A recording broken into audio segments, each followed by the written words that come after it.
Atenção internautas de todo o mundo, para o toque de 5 segundos.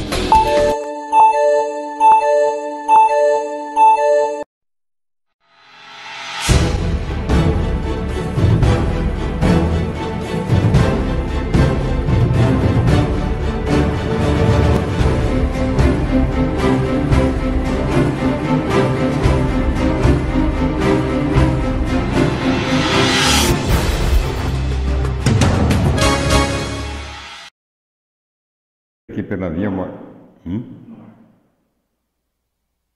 Alô, gente amiga, começando mais um programa Sérgio Cruz aqui pela viamorena.com.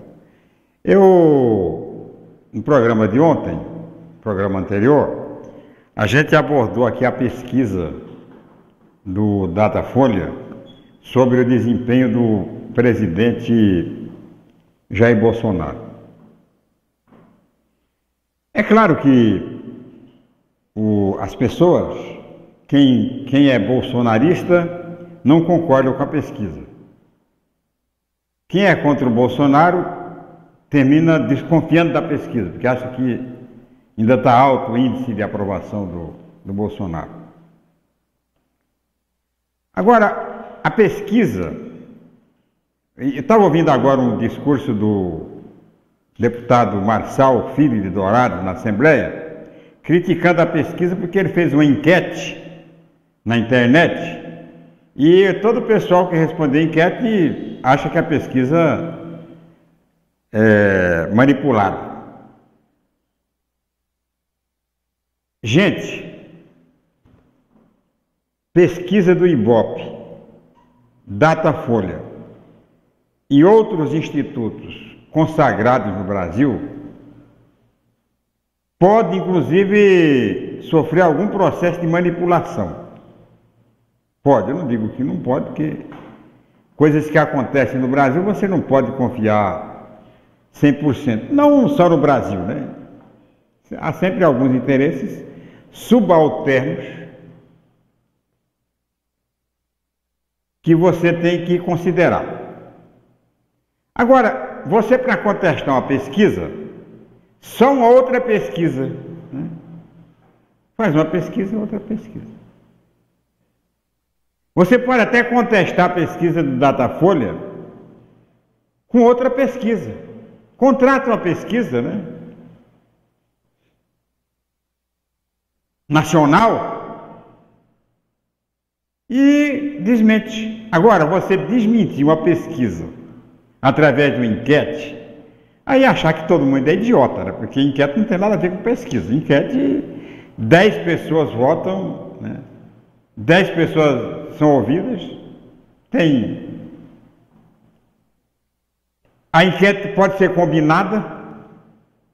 Eu vou colocar uma enquete aqui, ó, todo mundo pode. A pesquisa é científica. Você faz a pergunta, então, é por amostragem, é estatística. Pesquisa, por exemplo, do Bolsonaro, na eleição passada, todas elas foram corretas, até no primeiro e segundo turno. O que os institutos Datafolha e Ibope, principalmente, constataram na pesquisa, foi exatamente o resultado da eleição. Não falhou a pesquisa. Outra coisa, o Bolsonaro, nem os filhos dele contestaram as pesquisas do Datafolha. Eu não vi em lugar nenhum eles contestando. Aí aparece um bando de puxa-saco do governo para tentar desqualificar os institutos,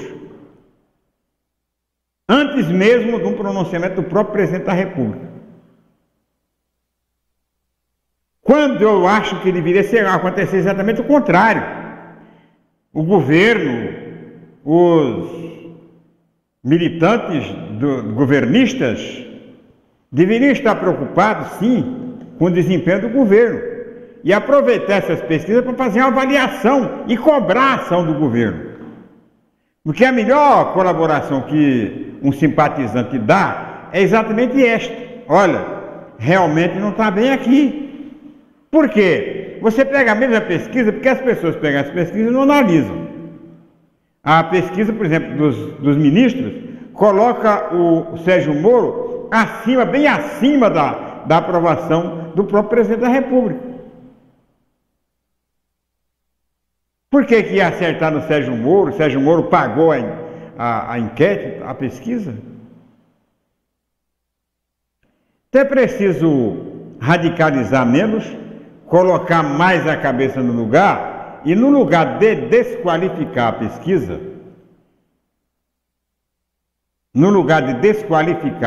a pesquisa, usar a pesquisa para melhorar. Olha, essa pesquisa aqui, tem alguma coisa aqui que está certo aqui, ué. Por que não aproveitar as deficiências mostradas pela pesquisa e corrigir os rumos da administração? Outra coisa, pau na imprensa. Todo mundo tem mania de criticar a imprensa quando a notícia não agrada. Se você der uma notícia aqui que não satisfaça a militância do Bolsonaro, vem todo mundo para ser Globo lixo. Não existe no Brasil nenhum jornal, nenhuma emissora de televisão mais honesta que a Globo. Mas quando ela dá uma notícia que não agrada ao Lula, aí todo o PT vem,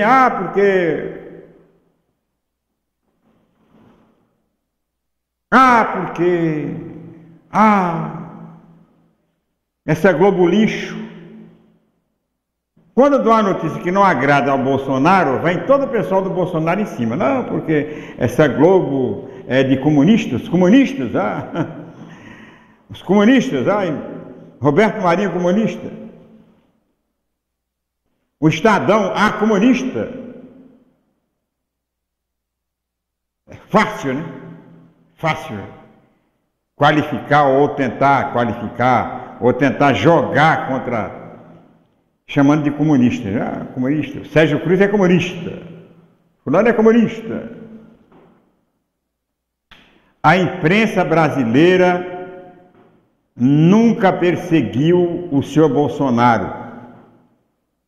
A imprensa brasileira nunca perseguiu o senhor Lula. A imprensa brasileira, eu estou me referindo aqui à grande imprensa, não estou me referindo aqui aos pasquins aí da vida, não.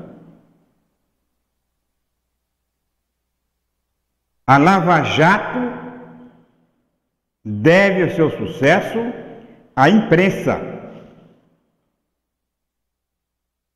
A própria rede social deve o seu sucesso à imprensa, porque só tem crédito na rede social aquilo que a imprensa publica. Porque o fake não tem crédito nenhum. E hoje a população está sabendo distinguir a mentira da verdade. Para saber a verdade, vai consultar a imprensa, se aquela publicação foi publicada em algum jornal. Então eu não posso concordar com essa história de que o Ibope, que a Folha de São Paulo manipula, que Datafolha manipula, que a Globo é contra o Bolsonaro, que tem nada, a Globo nunca foi contra o Bolsonaro. Dá notícia, a Folha de São Paulo deu a notícia.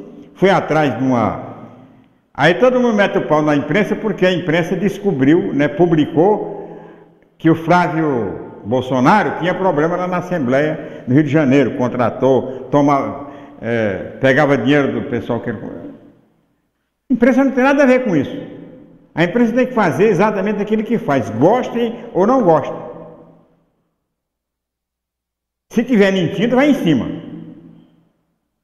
Agora, se não tiver mentindo, se tiver dando a notícia correta, a notícia certa, o pessoal tem que admitir. ou estrilar, mas não tentar desqualificar, não, porque é comunista, é imprensa de esquerda, é imprensa não sei da onde, porque não falou bem. Quando falar bem, tudo bem. Quando mostra o que está errado, e não é falar bem ou falar mal, mostra o que está certo e o que está errado, aí há sempre as pessoas para estrilar e para tentar desqualificar. Eu falo isso porque eu tenho sido vítima, né, das desqualificações. A mim chamam de velho, né? O que não é mentira, é verdade. Mas eu tenho procurado aqui dar a notícia de acordo com o que aconteceu e tirar as minhas conclusões, que não são necessariamente as conclusões de todo mundo. Ninguém vai acreditar, vai concordar, né, com aquilo que eu estou falando. Agora, acreditar pode acreditar. Você pode discordar, mas você tem que acreditar, porque eu não estou aqui mentindo.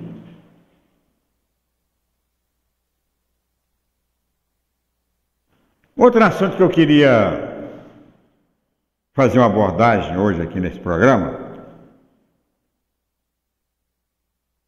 e que eu falei hoje no programa Boca do Povo, e também na minha bronca total, do meio-dia na difusora, é sobre esse problema da violência. Da violência autorizada. A gente ouve alguns radialistas, algum pessoal da comunicação social e também alguns políticos, e essa foi uma tese que referendada na eleição, de que vários clichês, né, várias palavras de ordem,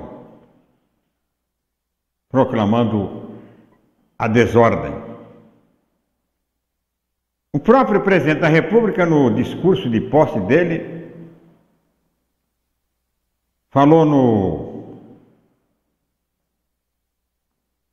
politicamente correto.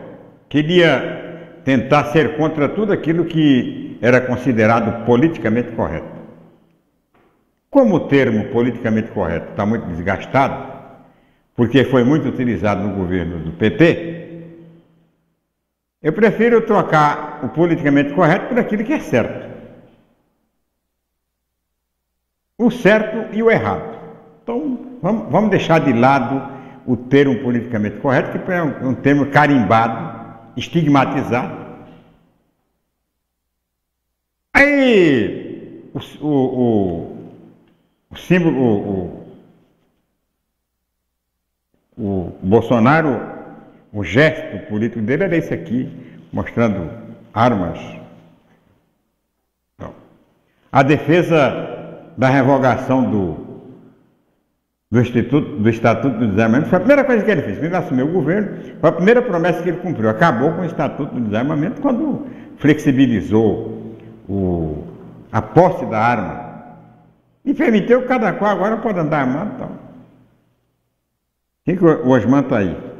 Fala com o Osman. Boa tarde, Osman.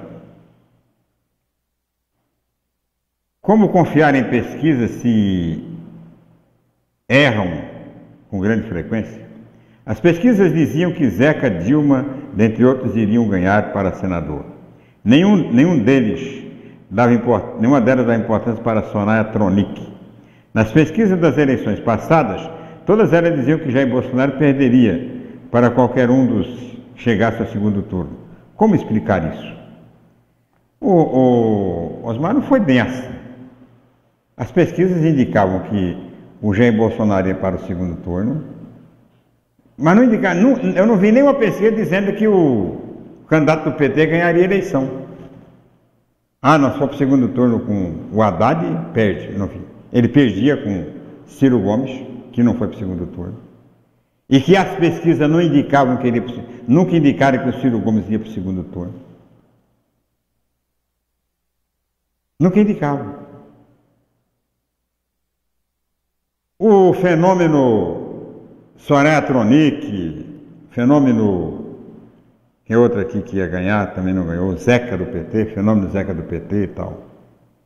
Nas últimas pesquisas, já não indicava mais que o Zeca poderia ganhar, já havia empate nas últimas pesquisas. Por quê? Porque o eleitor foi se definindo já no final da campanha. Agora, responsabilidade dos institutos, não. Nenhum instituto, no segundo turno, indicou a derrota do Bolsonaro. Todos eles indicavam que o Bolsonaro ganharia a eleição.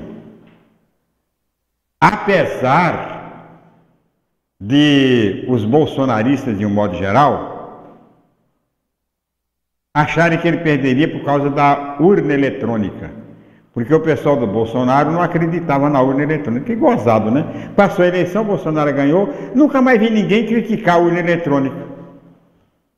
É o que você pegava na rede social, a urna eletrônica, vão roubar a eleição, porque... Desse jeito. Acabou, passou a eleição. Bolsonaro ganhou a eleição, ninguém falou mais em urna eletrônica, nem mais falar em voto impresso. Tal. Eu até cobrava, né, do Bolsonaro, ele agora é o presidente da República, que ele aplicasse o voto impresso agora na eleição para prefeito. A urna, a tendência era fraudar apenas a eleição, prejudicar apenas a eleição do Bolsonaro. Não. Então, gente, o que você deve ter em mente, né, aqui na questão da pesquisa, é considerar a pesquisa. Eu sempre levei muito a sério a pesquisa. Aqui no Estado, por exemplo, as pesquisas sempre indicaram o resultado que deu.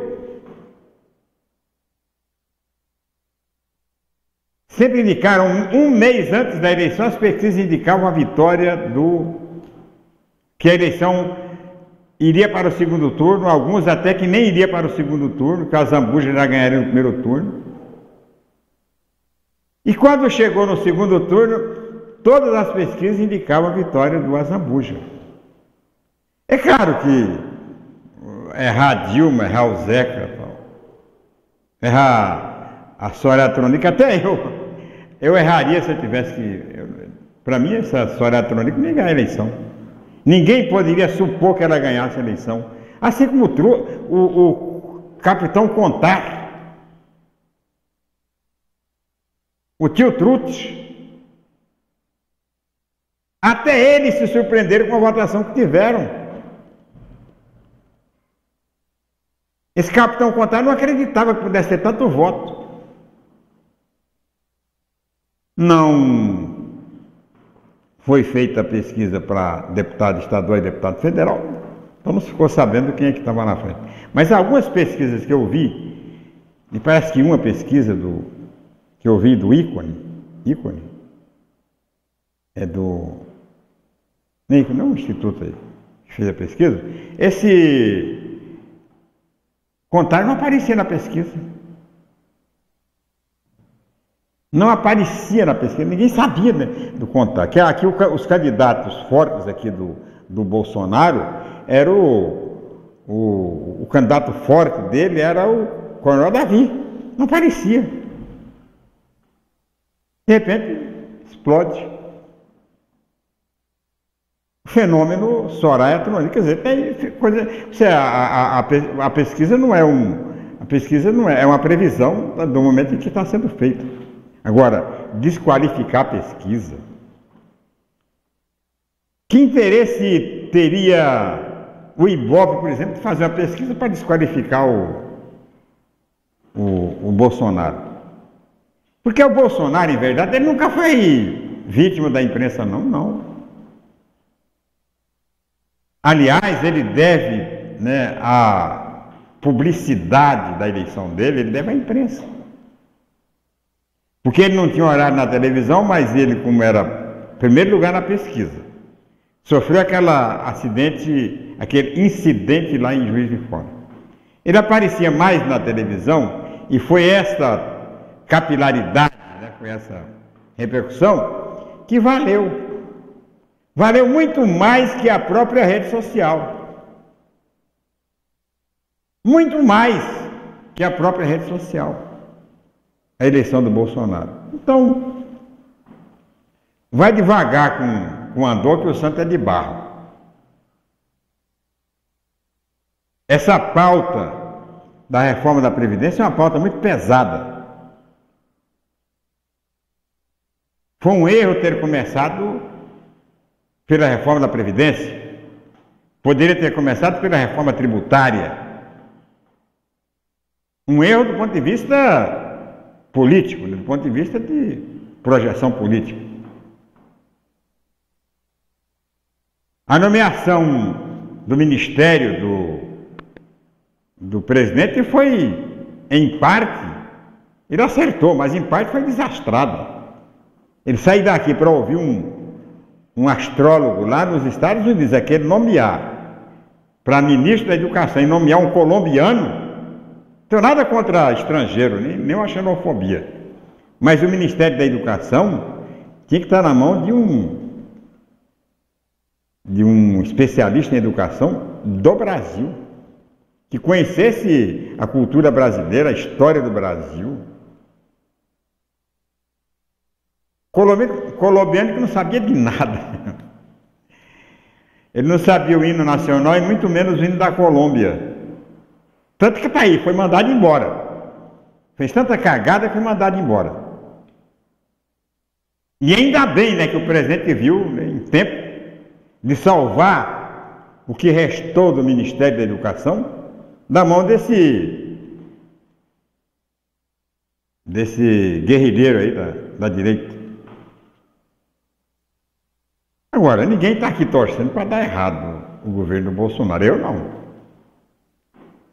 Quando o Bolsonaro foi candidato, que os grupos, chamados grupos intervencionistas, dos quais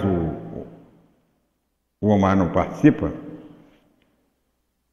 o Osman não participa, ele não faz parte desse grupo, ele é um liberal. Todo o grupo intervencionista era contra a candidatura do Bolsonaro. E eu fiz entrevista na rádio, naquele tempo na FM Capital, com uns 2 ou 3 intervencionistas que se diziam líderes do movimento intervencionista, e eles eram contra a candidatura. Por quê? Porque eles eram contra a eleição. Eles achavam que a eleição era uma coisa totalmente desnecessária e absurda. Do ponto de vista deles.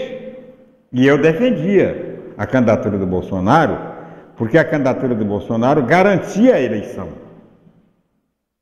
Não votei nele, não era eleitor dele, falei isso desde o começo, mesmo antes dele ser candidato, que não votaria nele, por uma questão ideológica. Mas admitiria a candidatura dele, até porque ele era candidato em um processo democrático disposto numa Constituição aprovada por uma Assembleia Nacional Constituinte. Uma Constituição que tinha no seu formato o Estado democrático de direito. Então, garantia a eleição. Garantindo a eleição, você garante a democracia, que está num processo de consolidação, e não é fácil. Não é fácil você admitir a democracia. Porque a democracia é o regime mais aberto, né? Que mais libera, que mais permite, que menos fecha. Então, as pessoas, os apressadinhos, né, preferem solução institucional mais rápida. Preferem a ditadura. Porque, até uma certa razão,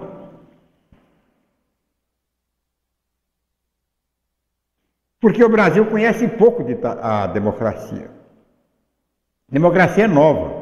O período de duração maior da democracia na República Brasileira foi no Império, que era um regime monarquista e tal, mas tinha liberdade, né, na época, para a época, relativamente suportável. E nós tivemos na República o período de maior duração da democracia. Esse que nós estamos vivendo agora foi de 85 para cá.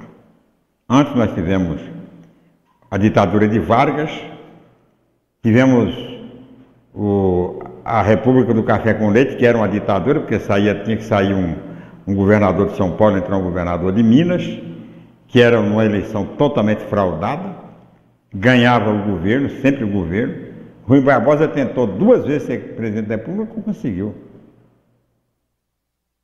Que ganhava quem o governo quisesse que ganhasse a eleição. Era isso aí. Mas eu falava da questão da violência.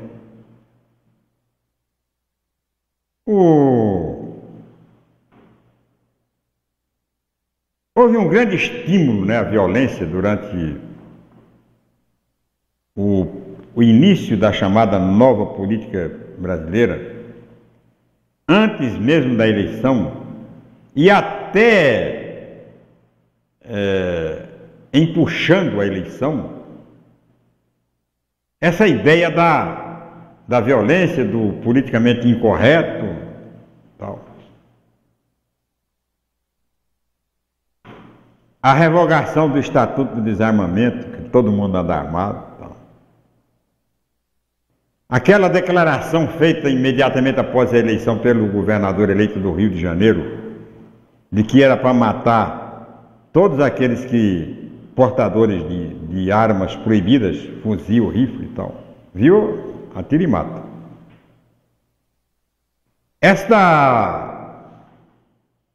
Esse conceito de alguns comunicadores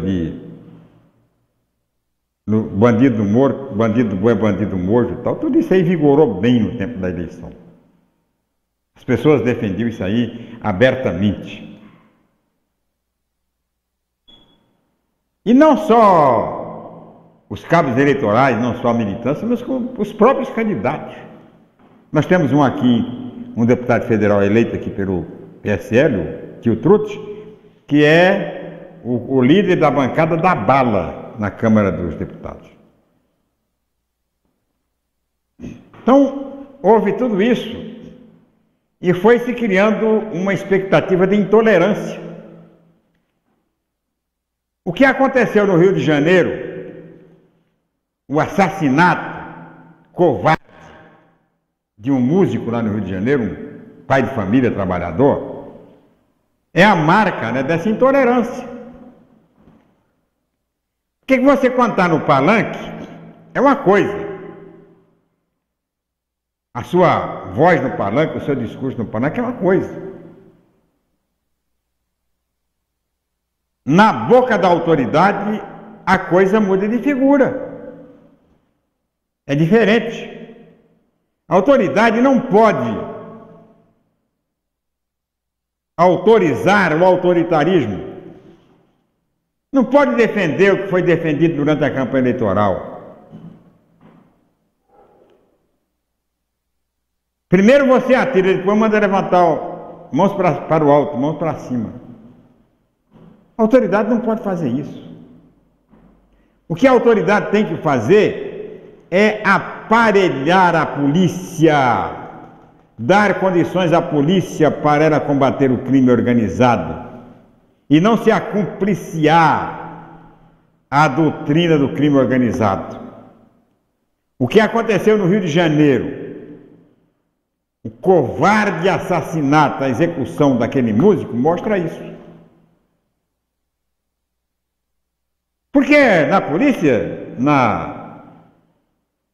quem anda armado aí, autorizados, policiais e tal, 99,9% é gente preparada e que sabe como é que faz e que tem que fazer.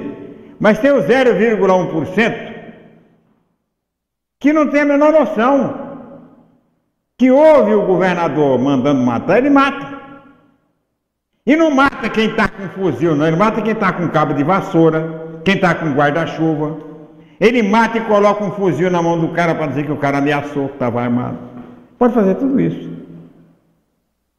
Até preciso ter muito equilíbrio.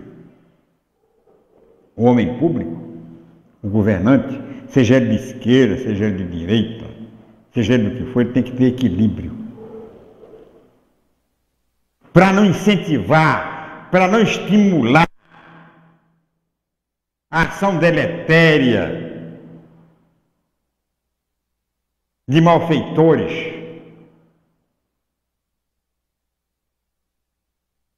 Porque na polícia tem malfeitor.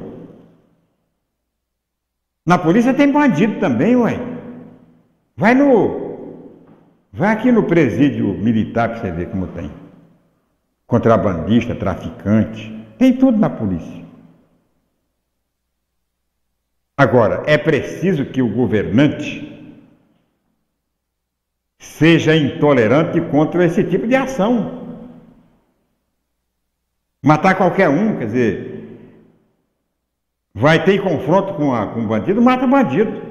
Elogiável, por exemplo, a ação da polícia em São Paulo essa semana que matou 11 assaltantes de banco.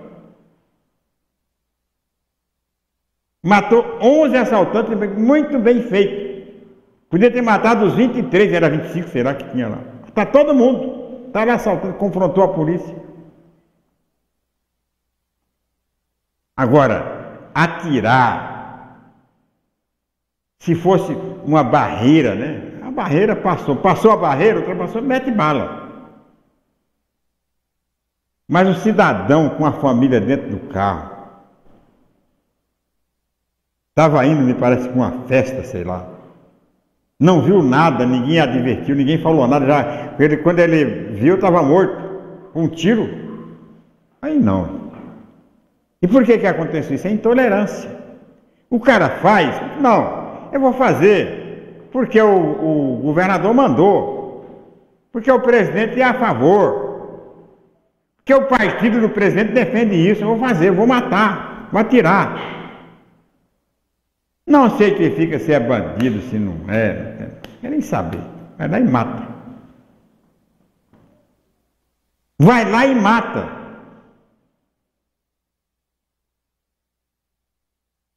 Eu fico... Então eu não tenho... Não faço comentário pelo viés ideológico, né? Ah, o cara era comunista, que o comunista falou. Tal. Esse negócio de comunismo é muito relativo, né? Porque se fosse para... Aliás, eu não tenho medo de comunista, não, sabe? E tem muitos comunistas excelentes. Por exemplo, o senhor Jair Bolsonaro mora num prédio construído por um comunista.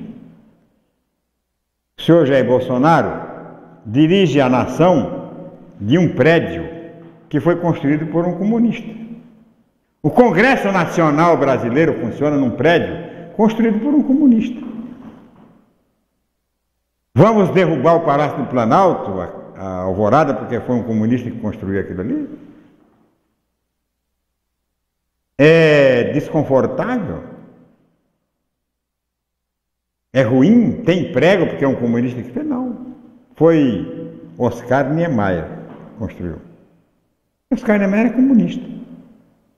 Comunista assumido, filiado ao partido tão comunista que quando acabou o partido PCB virou PPS, ele refundou o PCB.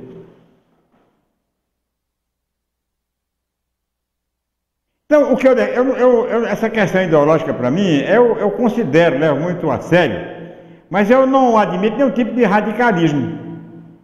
Porque tem comunista bom, como tem conservador ótimo. Por que não juntar para construir Brasília, para construir uma economia forte para o país? O Lula, por exemplo, quando foi presidente da República, quem foi que dirigiu a política econômica dele? Alguém lembra aí? Está lembrado? Você foi um comunista? Foi um esquerdista? Poderia ter sido. Ele era um homem considerado de esquerda. O governo dele era um governo esquerdista. Ele poderia ter chamado um comunista. Poderia ter buscado um astrólogo em Moscou para indicar, ou em Cuba, para indicar um economista de esquerda para comandar a economia do Brasil. Não. O que ele fez? Convocou um conservador. Quem dirigiu a política econômica do Lula foi Henrique Meirelles. Conservador, era do PSDB de Goiás. Se elegeu deputado federal, ele tirou da Câmara e colocou na condução da política econômica do Banco Central. E deu certo. Você pode xingar o Lula, que o Lula é ladrão, Lula é petralha, Lula não sei o que, Lula é comunista. Mas, durante o regime democrático, de 85 para cá, ele foi o grande presidente da República. Principalmente para a economia. Eu não quero fazer aqui nenhum elogio a quem quer que seja, mas tem muita gente aí, inclusive eu, o último carro que eu comprei foi no governo do Lula. Lá para cá não consegui comprar mais carro não, carro novo não. Já financei 2 vezes o carro, comprado no tempo do governo do Lula. Então, governo democrático, você quebra a cara se enfiar ideologia no meio. Ah, esse governo é de direita, esse governo é de esquerda, não funciona. Não funciona. Governo democrático tem que ser governo do centro. Tem que ser governo que recorre a tudo aquilo que pode ser solução, seja de esquerda, seja de direita.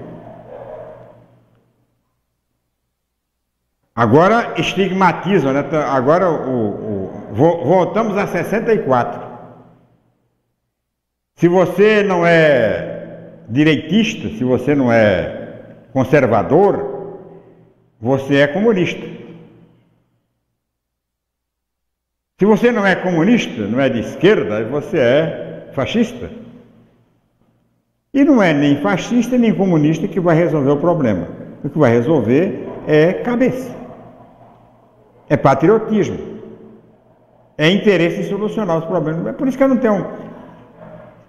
Eu não vejo no Bolsonaro, apesar de todo o esforço que ele tem feito para se mostrar um radical de direita, ele não é. Ele tem feito um esforço danado, né? Mas não consegue ser porque ele não é. Eu não diria que ele seria um democrata, liberal, tal. Mais ou menos isso, mas não é. Não é centro-esquerda, né? Mas ele é mais centro do que direita.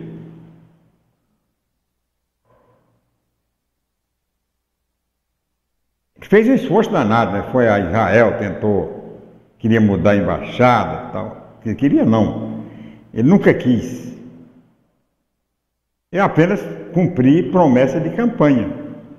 Que na campanha eleitoral ele prometeu que mudaria. Ninguém poderia estranhar se ele fizesse. Mas não mudou. Não mudou porque ele não é um radical. Porque ele não rasga dinheiro. Não é louco. Por mais que pareça, não é louco. É um homem completamente lúcido. E eu acredito que ele vai fazer um bom governo. Não acredito na reforma da Previdência. Eu acho que se ele estiver esperando por sucesso na reforma da Previdência, vai quebrar a cara. Até porque eu defendi aqui desde o princípio uma reforma, começar tudo com a reforma tributária,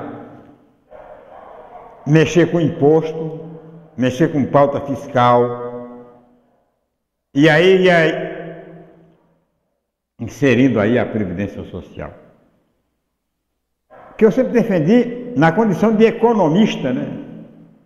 Diletante. experiência que eu tenho de Brasil, a reforma da Previdência não vai resolver, porque não vai acontecer. Vou fazer uma reforma meia boca, não vai resolver o problema do aposentado e nem resolver o problema do buraco, do déficit brasileiro que chega a 100 bilhões de reais. Mas eu espero, torço que ele faça um bom governo, sem desqualificar as apreciações, as avaliações do seu governo. Acho que tem que ser, eu defendo, se a pesquisa estiver ruim, ele tem que melhorar.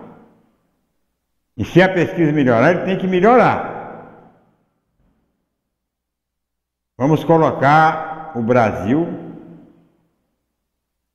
acima de tudo. Bem, daqui a pouquinho, papo reto, B de Paula e Guilherme Filho, depois do tempo em Brasília e em Mato Grosso do Sul.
Vem aí a segunda pizza Sangue Bom, dia 9, terça-feira, a partir das 18 horas. Não é isso, Neto? É isso aí, Carlão.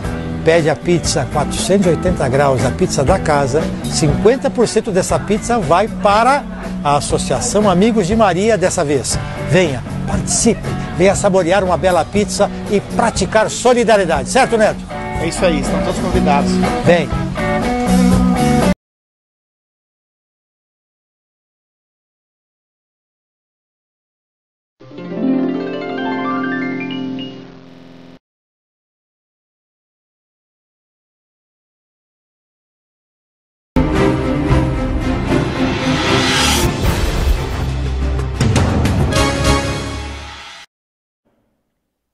Voltando com o programa Sérgio Cruz aqui pela viamorena.com.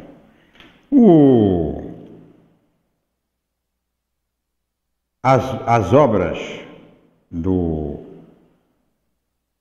da indústria de beneficiamento de milho lá na Maracaju, a indústria depois de pronto vai ser uma das maiores beneficiadoras de milho do mundo. É uma empresa chinesa, começou já há uns 2, 3 anos, andou parando aí, não sei por que parou, mas agora recomeçou e vai tocar para frente. Aí vem a velha, insistente, impertinente proposição da extensão do gás veicular. Estou vendo aqui no jornal que a MS Gás está dando lucro, né? Lucro. Consumo de gás natural cresce 60%, 61% no estado. Eu sempre defendi, e não sei por que o governo não faz, o aproveitamento do gás natural, que deu certo em Três Lagoas, e só lá foi experimentado e deu certo. Fosse estendido para todas as regiões produtivas do estado, norte e sul. Nós temos aqui o sentido leste-oeste, Corumbá, Três Lagoas, e eu venho sugerindo há tempo a extensão de Campo Grande para Rio Verde e de Campo Grande para Grande Dourados, até chegar lá.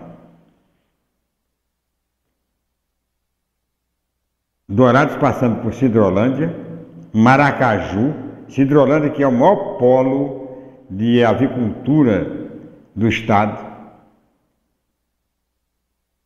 Maracaju que vai ser um dos maiores polos de derivados de milho do mundo. E Dourados que é uma cidade, é a segunda cidade do estado de Mato Grosso do Sul, e descer para Naviraí, onde houver necessidade e viabilidade econômica. Não vai ficar tão caro a extensão de um ramal, principalmente para a região da Grande Dourados, que vai pagar rápido. Demoraria mais um pouco para o norte, né? Mas aqui para o sul, com tranquilidade. Para o norte, a gente ia pegar São Gabriel do Oeste, que é uma região de agricultura, suinocultura e tal. E o polo cerâmico de Rio Verde. Lá tem uma argila especial chamada cerâmica branca, que é pisos e revestimento, que só se consegue através da energia, só se consegue finalizar o produto através da energia do gás natural. O carvão não dá conta. O carvão, no máximo, fabrica telha e tijolo comum. Mas essa cerâmica especial que agrega valor comercial e tal, ela só acontece com o gás. Um ramal norte-sul. Ah, mas não tem dinheiro, vai custar 200 milhões, e daí? E daí? O que são 200 milhões de reais para assegurar o desenvolvimento do estado inteiro? O governo gastou 2 bi para pavimentar uma estrada daqui para Três Lagoas, uma estrada que não tinha prioridade nenhuma. Essa que sai para Santa Rita, daqui para Santa Rita. Foi uma verdadeira fortuna gasta ali. 2 bi emprestados do banco do BNDES. Por que não conseguir 200 milhões ou mais para implantar esse ramal da MS Gás? Ah, mas o gás natural da Bolívia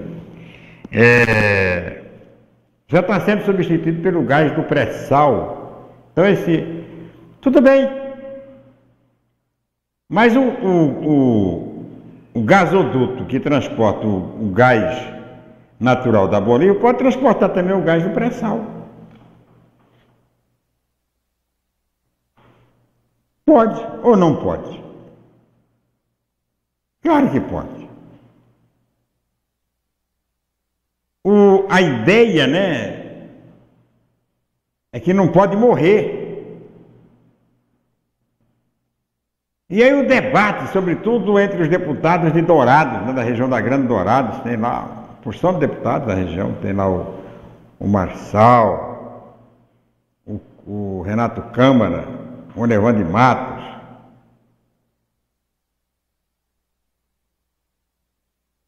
Todo mundo, Zé Teixeira, né, discutindo isso. Em cima de uma proposta que, com toda honestidade, por mais que não se queira, é uma proposta que vai incrementar o desenvolvimento da região. Que já existe um desenvolvimento, mas vai incrementar esse desenvolvimento, vai levar energia mais barata. Você, por exemplo, Três Lagoas, a indústria de Três Lagoas, que é o polo industrial, o principal polo industrial do estado, é toda ela movida ao gás natural. Celulose, indústria alimentícia, é tudo gás natural. Por que não levar essa experiência para a Grande Dourados, para Maracaju, para Cidrolândia, para Rio Verde, para São Gabriel do Oeste, para o estado, onde der para chegar. O investimento inicial não é custo zero, né? Tem um custo, mas é um custo que vai se pagar em pouco tempo. Por quê? Porque vai baratear a energia.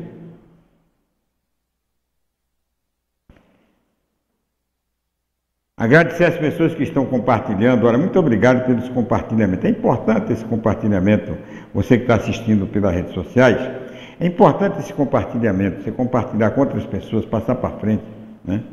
Fazer crescer esse nosso debate. E agradecer às pessoas que estão assistindo e chamar as pessoas exatamente para a gente debater esses assuntos de interesse do Brasil e particularmente o interesse de Mato Grosso do Sul. Vamos ao Política na Veia, Papo Reto, com vocês, B de Paula e Guilherme Filho. Seu Guilherme Filho, bom dia. O senhor hoje tá tom surtom aí. Que coisa... Sim, bom dia, B de Paula, bom dia, Sérgio Cruz, Índio, GG Grilo, devidamente embandanado. De novo?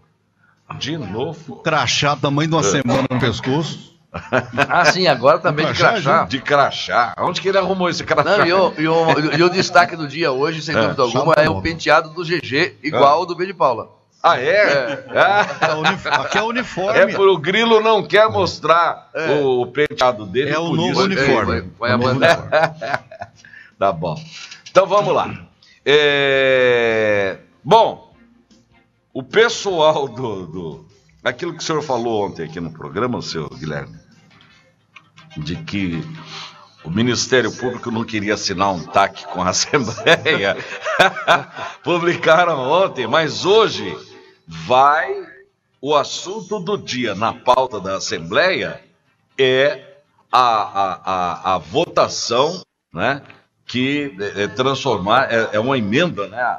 É uma emenda a um projeto do próprio Ministério Público que transformaria em lei, não é uma emenda constitucional. Em lei, exatamente. E ainda conversando ontem com o deputado, ele me disse o seguinte: nós não vamos perder essa oportunidade contra uma resolução deles, porque agora eles fazem essa resolução, daqui a pouco tudo isso acaba e nós perdemos a oportunidade. O senhor acha que, diante dessa situação, o que fazer, seu Guilherme? Veja bem, eu acho que é importante destacar o esforço que fazem as duas instituições para buscar um senso comum, que me parece ser, né, a exata em que as denúncias devam ser apresentadas. Ou seja, não se trata de impedir investigações, porque investigações não podem ser, né, impedidas. Mas, evidentemente,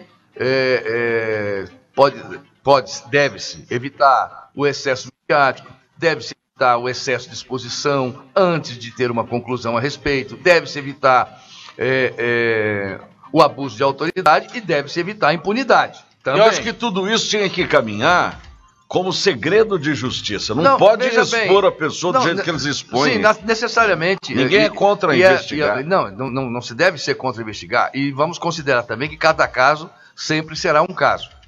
Não é nessas questões, nem tudo pode se aplicar uma regra geral, ainda que o que se está buscando aí é uma equivalência institucional. Vamos colocar assim, eu vou inventar essa expressão agora, né? Ou seja, que as autoridades do Ministério Público investiguem as autoridades dos outros poderes. Né? Sim. Desta forma, você tem um equilíbrio institucional. Eu acho que é isso que se está buscando, a forma de fazê-lo. O que acontece? Como isso já vem se arrastando há muito tempo, sem que houvesse uma movimentação de lado a lado, quando o Ministério Público encaminhou para a Assembleia Legislativa um projeto de lei, só ele pode encaminhar, né? Ou seja, a iniciativa tem que ser do Ministério Público, né? Criando cargos lá e cuidando da sua administração interna. O que é que a Assembleia fez, né? Em termos parlamentares, na gíria parlamentar, né? Ela arrumou um jabuti. Exatamente. Né? Pegou um outro assunto, que era esse exatamente, e propôs uma emenda recolocando a questão de que a autoridade investiga a autoridade. Certo. Simples para trocar em miúdos. Né?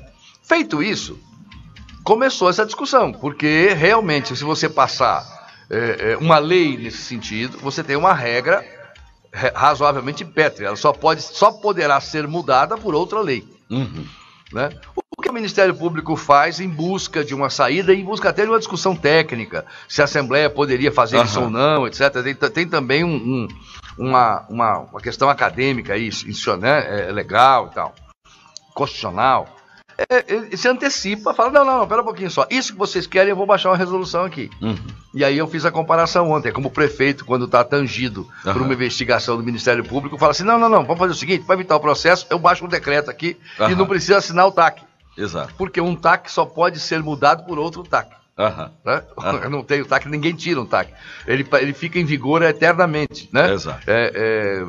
Mudam os prefeitos e os TACs continuam. Né? E essa questão, e acho que essa é a discussão hoje, pela qual a Assembleia vai passar.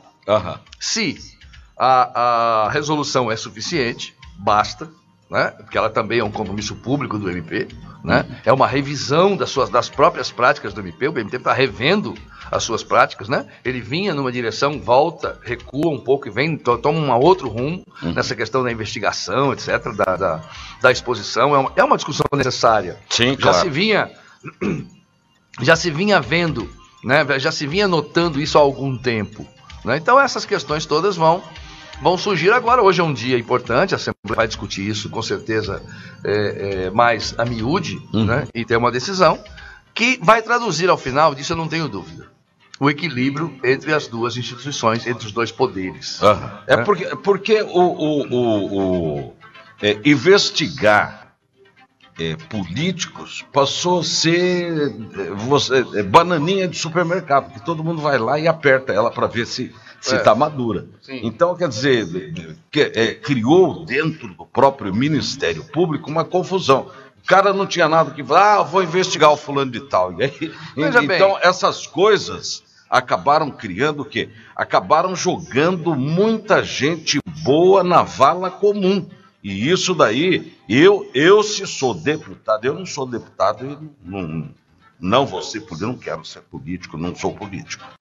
Mas se eu sou deputado... Não quero. Mas se eu fosse, não deixaria passar a oportunidade baseado no princípio de Maquiavel que quem poupa o inimigo nas mãos lhe morre. Eu faria uma lei. É muito mais seguro. Veja bem, o que nós temos que entender aí também é que os dois poderes vão procurar o caminho do meio. Vamos buscar um entendimento e vamos ver o que é que sai hoje da decisão do plenário. Tem 21 deputados que ainda subscrevem essa emenda, né? E são eles praticamente que vão dizer se estão satisfeitos ou não com essa resolução. Vamos aguardar. Não é um problema que diga respeito apenas à Assembleia Legislativa.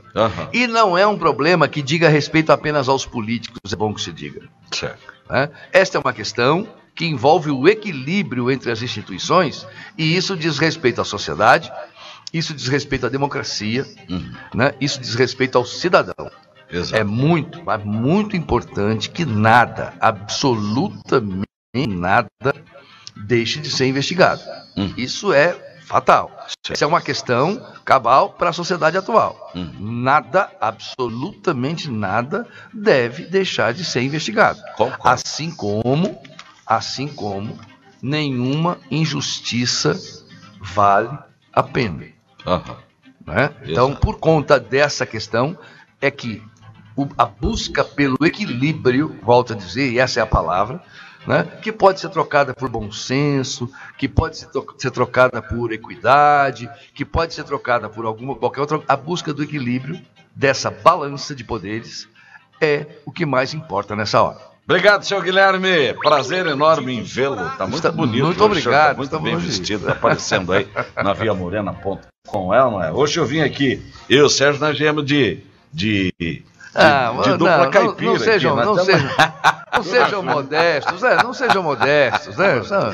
Tá bom. A elegância também faz justiça a vocês dois. Nossa central de compras. Comprou igual. Bom dia. Isso daqui, olha, são camisas, você que está nos vendo aí pela viamorena.com, são camisas legítimas. A gente não usa nada que não seja legítimo. São camisas legítimas da marca Riachuelo.